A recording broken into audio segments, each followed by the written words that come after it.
Which leads us to the unfortunate conclusion that this latest murder was also the work of the so-called identity killer. Now, Inspector Danvers will take your questions. How can you be sure this is the identity killer's handiwork?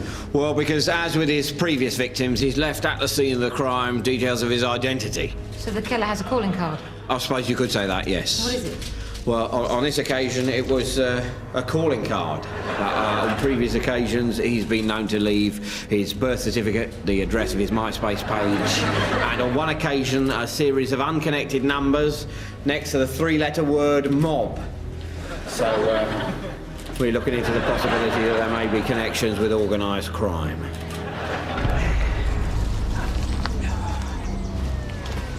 So, what have we got?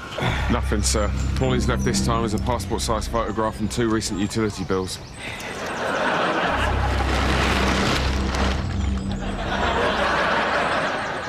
Oh, my God, sir, look at that. I know. What a waste. Come and have a look at this, Sarge. Oh, it's still running, sir. Should we have a look at the tape? Ah, what? So we're sitting around looking at footage of Mr. Eric Hale, Flat 2, Addington Building, Swindon, murdering a man, and meanwhile the identity killer could strike again. No, at this point, all we can do is just wait for him to make a mistake. Morning, sir.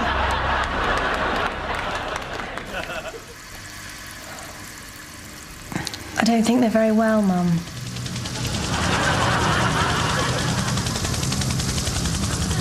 It's the Helivets! Airborne men with evidence. Here they come, the Helivets! We're the Helivets! Where's the pet or pets in peril? Who's the concerned owner or owners? We both are. Don't worry, young lady and old lady. We'll soon have your fish or fishes swimming around the plastic weed and under the tiny bridge again. They're dead. Wriggling in the gravel. They're dead. Sucking at the mermaid. Look, We can help him. we can't.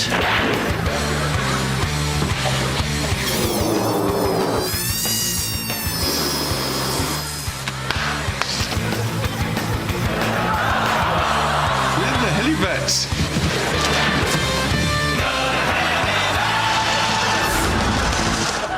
Thanks for doing this, guys. I'm really crazy about Jill. No problem, Liam. We enjoy playing matchmaker. Yeah, don't you worry about a thing. This whole evening has been set up to make you look good. You're going to shine in comparison to the other guests. So who else is coming? Well, there's Dave. Great, no problems there. Well, that'll be Jill. Do I look okay? Yeah, that shirt really suits you. Everyone, this is Jill. Hi, hi. Hi. Oh, hello. Hi. Hi. Well, let's sit down. Oh, is someone else joining us? Oh, just Scarecrow. He's an old friend of Tara's from back home. He's just upstairs. He'll be down in a second.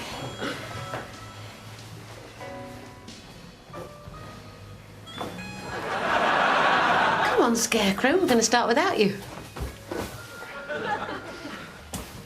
Sorry, I was just admiring your Kandinsky prints upstairs. Oh, I love his work. I was lucky enough to catch a retrospective in Barcelona. It was stunning. Really? Oh, I'm Jill, by the way. Hi, I'm Scarecrow. What a fascinating name. Steve, can I have a word with you in the kitchen? Oh.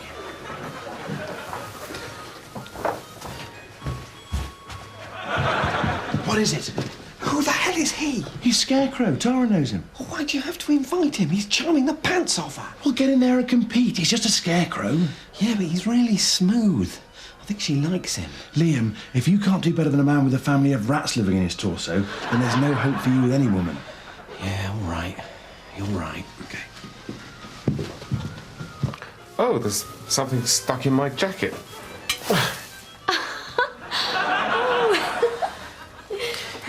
More wine, Jill? Yeah, thanks. Yeah, thanks. You know, I used to be really scared of birds. Oh, don't worry. I'll look after you.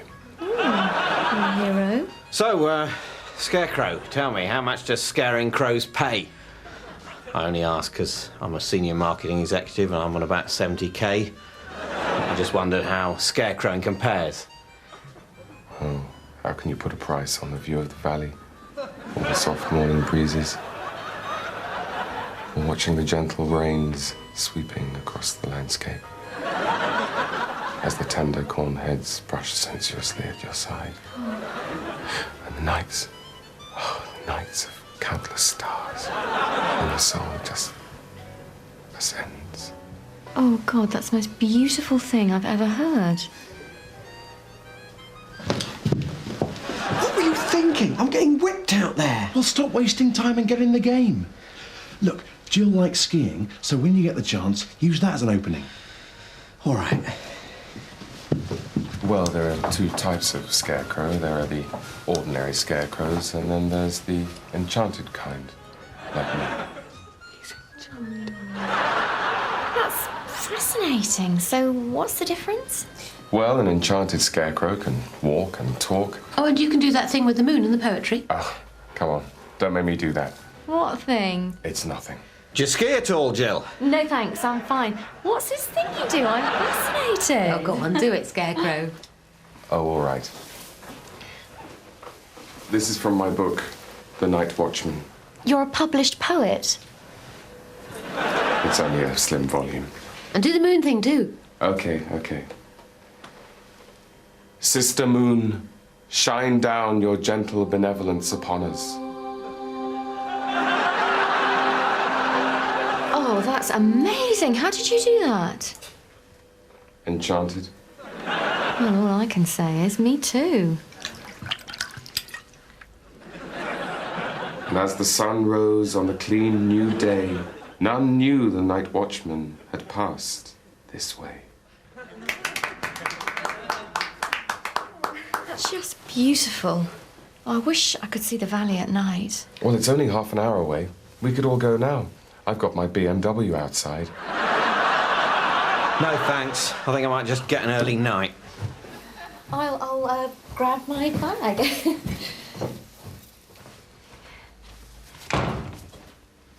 Thanks so much for setting this up, guys. I fancied her for ages. No problem, Scarecrow. And great choice with the other guy. What a tosser. Let's go. Go on. Don't keep the lady waiting. Thanks again. Cheers, Dave. All right, see you later, Scarecrow. So let's go through it one last time. All we've got is a name, an address, an occupation, a phone number, a modus operandi, motive, opportunity, a confession, and him in the room. Hi. So, I ask you all, where the hell do we go from here? We could try arresting him, boss. Or is that just what he wants us to do? No, it isn't. Or is that just what he wants us to think? Look, I'm just gonna go. He's always that one step ahead of us. And then on the Wednesday, Dan, it's the bath scene, Dan. Now, we've talked about this, haven't we? You're fine with the nudity, aren't you, Dan? Yeah, absolutely fine. Yeah, I mean, people don't have baths with their pants on, right? Exactly. I will be asking you to take your pants off while I'm there. Fine. I think it's important to the realism of the film. Yeah, realism. Yeah. And it'll be a closed set, won't it? I mean, you know, I don't really want there to be too many people kind of hanging around while I'm, you know... While you're taking off all your clothes to be filmed. Yeah. Leave that to me, Dan. It'll just be like me and the cameraman. It'll be like that. Yes, you and the cameraman. And me, of course. Well, can't do a scene without the director. Not this scene. And the sound man and 4 or 5 electricians to make sure you're lit nicely, and the continuity lady and the makeup lady and her assistant and the work experience girl. Right, but basically... But no need for the costume department, because you won't have a costume on. You'll be bad. Right, no, of course they won't be there, yeah. So basically you'll be on your own. I mean, obviously, the props people and the designer need to be there. And I think that's the day the producer's bringing his wife and 3 teenage daughters. Right. But, I mean, it'll all be shot tastefully, won't it? I mean, obviously I'll be naked, but you won't actually see my penis. I'll see your penis, Dan. I'll see it loads. Yeah, but sure, but, I mean, you won't actually be filming my penis. Well, there are no guarantees in this business, Dan, but if there's one thing I can say, it's that I'll try and avoid being very unsurprised if your penis doesn't not get filmed and put on general release up and down the land. Oh, well, that's a relief. 3 life sentences. A spokesman said, "You think you know a guy," and then he goes and does something like that. Foreign news now, and at a special session of the United Nations, it was agreed that the war on terror is, in the words of a new resolution, just too difficult. Instead, the Security Council has agreed to launch a war on the comedian and ornithologist Bill Oddie as a way of bringing the nations of the world together in a more achievable common cause. Matt Long has this. It took them a little over 6 hours, but finally they came up with a name that suited all parties. We must join together in the face of this new menace. There can be no peace in the world until Bill Oddie is hunted down and completely destroyed. Well, it's a challenging new world that we live in, and in that world, it had become increasingly clear that the need to confront Bill Oddie had been growing. It was only a matter of years before he developed a nuclear capacity, probably. For all we know, he already had a dirty bomb, and he meant to use it on the tube tomorrow, for all we know. So that's why every army and intelligence agency is going to be out looking for him. Has he been notified? He has been notified.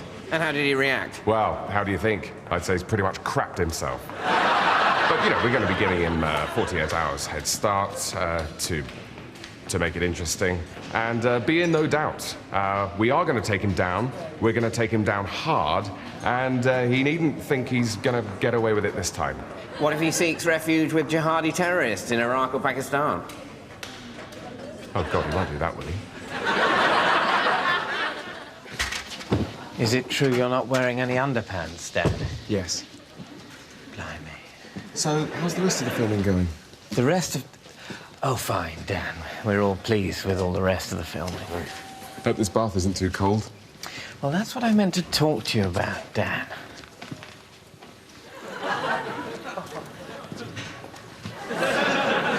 I thought that rather than your character getting into a bath, what would be better is that if your character was still naked, but instead of getting into a bath, getting tied to the wheel of doom, which is then revolved. Why the change? We just thought it was more visually interesting. Yes. Yes, I suppose it is. Who are all these people? Just some random people. Right. So we're a little bit pushed for time, Dan. So, if you could just slip out of your dressing gown and get yourself tied to the wheel of doom, we'll start filming. Okay.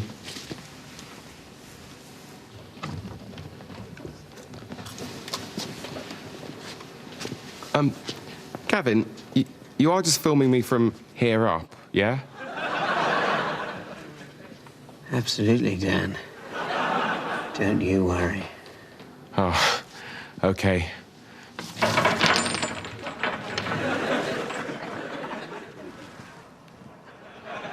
Happy birthday to you. Happy birthday to you. Happy birthday, dear horse. Happy birthday to you.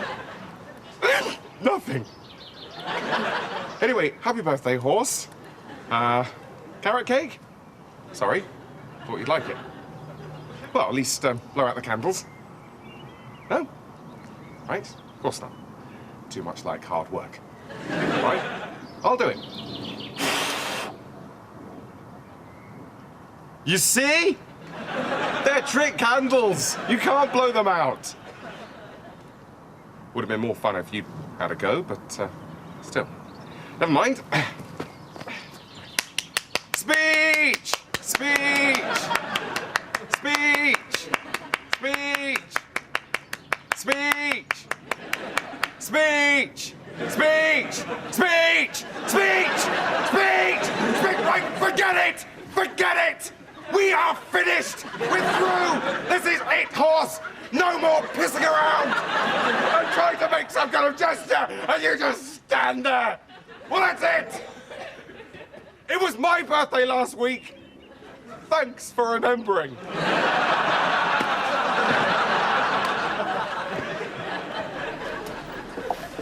Hi, Ray. Morning, Colin. And before you say another word, of course I've noticed all the football stuff. Oh, right, yeah, of course. You're a Spurs fan, aren't you? Well, my family are. I'm not really into football. As I said last time, you suddenly remembered you were a massive Liverpool fan 20 seconds after they'd won the European Cup.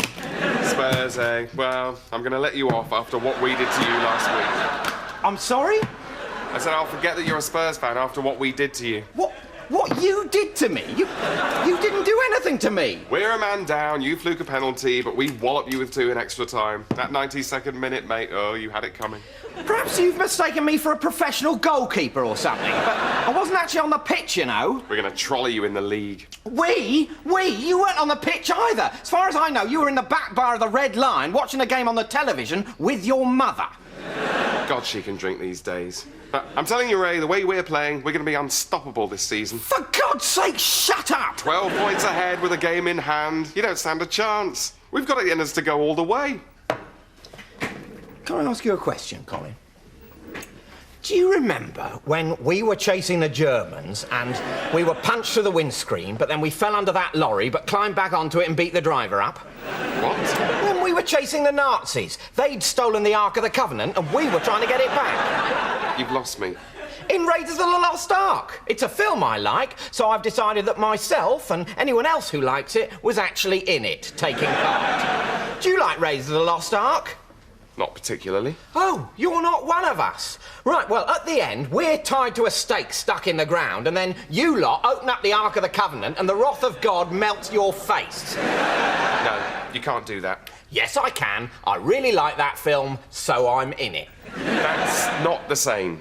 It's exactly the same. I've as much claim to be personally involved in Raiders of the Lost Ark as you've got to be in whatever it was your football team did last week. You don't understand football. Well, I'll admit, I don't quite follow how you, a man who lives over 200 miles away from the home ground of your chosen team, can claim some deep attachment to a bunch of overpaid, hired hands from all 4 corners of the globe who temporarily wear the same coloured shirt as you're currently wearing. But then maybe I'm a bit slow. It must be brain damage from all that boxing I did in Raging Bull.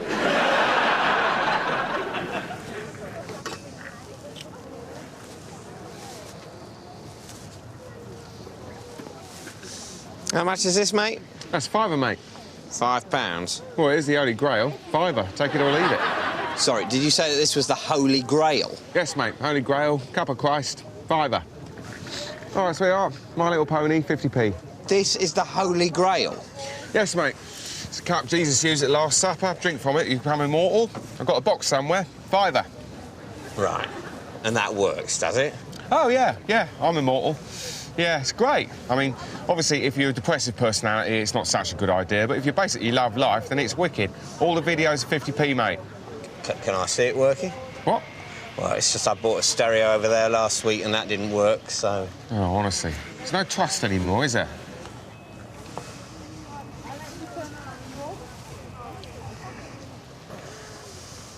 I don't feel any different. Excuse me, mate. Brilliant. Will you take 4? Go on, then. Hang on, though. I'm immortal anyway now. I don't need it. No, mate, that'll wear off. Immortality that wears off? We've all got immortality that wears off. That's just mortality. Actually, that's a good point. I think I'll keep it. That bayonet's 20 quid, unless you want me to pull it out. Cheers, thanks, Kate.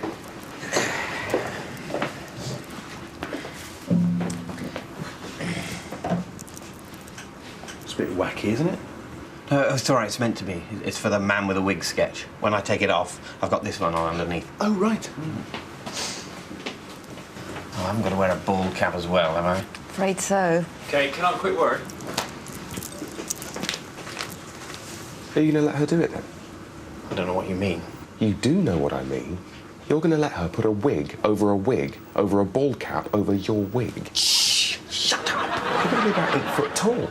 Rob! Thank God the character isn't a judge. Rob! Just tell her, David. Tell her about your wig. She'll understand. Rob, there was a very clearly defined window of opportunity for telling her about my wig. And it was the first day of shooting on the first series. As you know, I did not take that opportunity, and now, after 2 series of letting her put wigs over my wig, that horse has considerably bolted. You don't think she knows? She's a professional makeup artist, David. She just spent 8 weeks working with your hair. She's gonna know. Yes, I think she probably does know. I think the whole crew probably knows, and I think they probably laugh about me constantly behind my back. Which means that the only achievable goal that I have left is to keep that laughter behind my back and stop it from spilling over into in front of my face, which is what your telling her plan would achieve. So just drop it, all right? All right. So I spoke.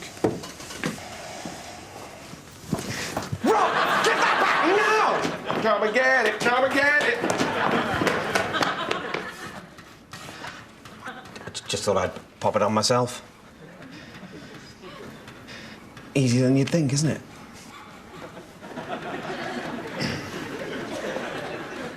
Hello, and you're watching Number Wang Night here on BBC Two. Coming up in an hour, Wangs for the Memory, where we'll be discussing how Number Wang has been used to combat dementia. But first, a history of Number Wang. I'm standing on hallowed ground. This is the famous Number Wang basement at the BBC.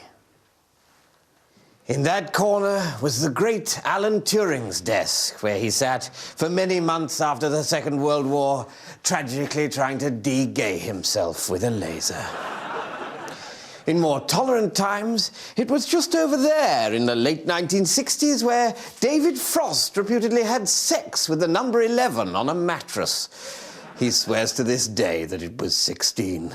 And of course, as you all know, this is the home of Colosson, the Number Wang computer, which calculates whether or not it is Number Wang. That's Number Wang.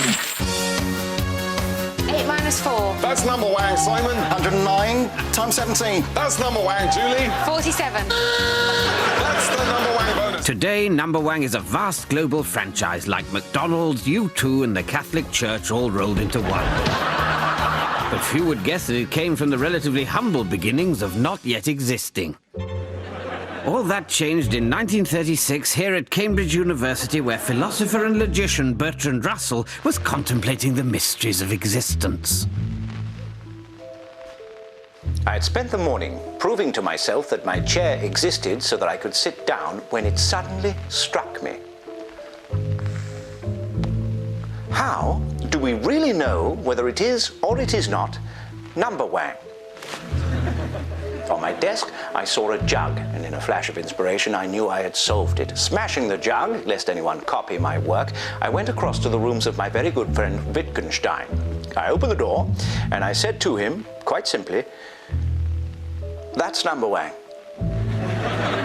As I remember, he cried.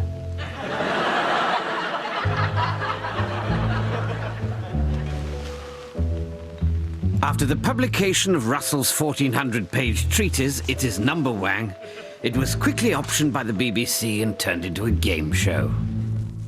Good evening, and welcome to a new piece of the endlessness which we're calling Number Wang. However, due to the incredible complexity of the mathematics involved, it proved impractical. Miss Julie? 7. We'll just have to check that with the boffins. Was that Number Wang? It'll take a few hours, I'm afraid. Well, in the meantime, some music.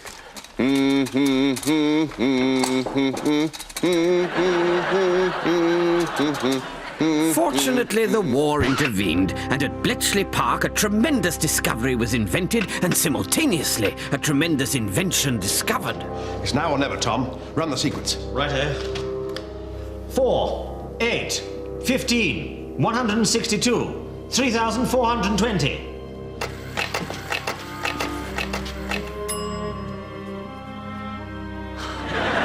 That's Number Wang! Good God.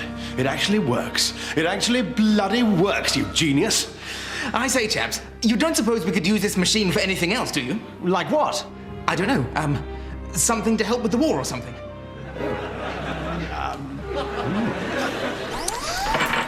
And so Colosson was born. After the war, Colosson's creators supervised the fitting of head, arms, legs, and laser cannons in order to transport it to the BBC, where in 1949, Number Wang returned triumphantly to our screens. Hello. Welcome to Number Wang with me, Robert Robinson, and the world's first commercial Number Wang solving computer, Colosson. I am Colosson. Indeed you are. Round 1, Miss Julie to play first. 7. Could it be Number Wang? Colosson? No. Would that it were Number Wang. Alas, it is not. Mr. Simon? Number Wang quickly became the most popular game in Britain, and newspapers got in on the act by publishing daily Number Wang puzzles for their readers. Oh, it's a tough one today. Yes, tricky. That's Number Wang! Oh, damn it, Reg always gets it first. And Number Wang continued to grow in popularity despite a brief period in the 1960s when Colosson attempted to take over the world. Round 2, fish numbers. Julie? 11. Let's ask Colosson. Where's he gone? Oh my God, Colosson's loose! I am Colosson. I am Number Wang. The world is Number Wang. Therefore I am the world. You must all die. Luckily, Colosson's designers had foreseen this eventuality and built in a failsafe whereby Colosson would shut down if he was shown a picture of a chicken. I am Colosson. I am Number Wang. The world is Number Wang. I am verily.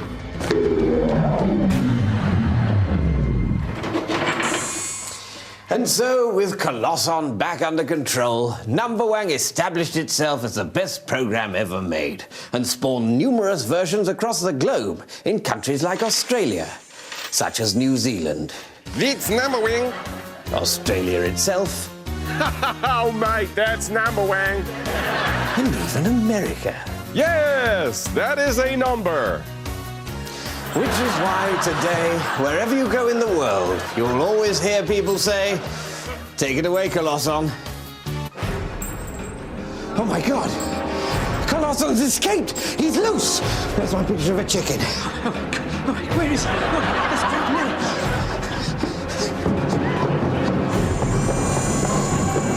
You are not Number Wang. You must die. Television is not Number Wang. Television must die.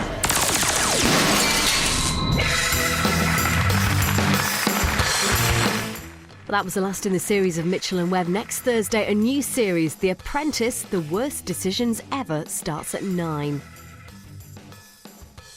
Peter Kay's on the end of a right mouthful from Now Next tonight. Thursdays are funny with Catherine Tate here on BBC Two. Then Jackie and Tony aim to impress their new boss with some male bonding. Empty at 10.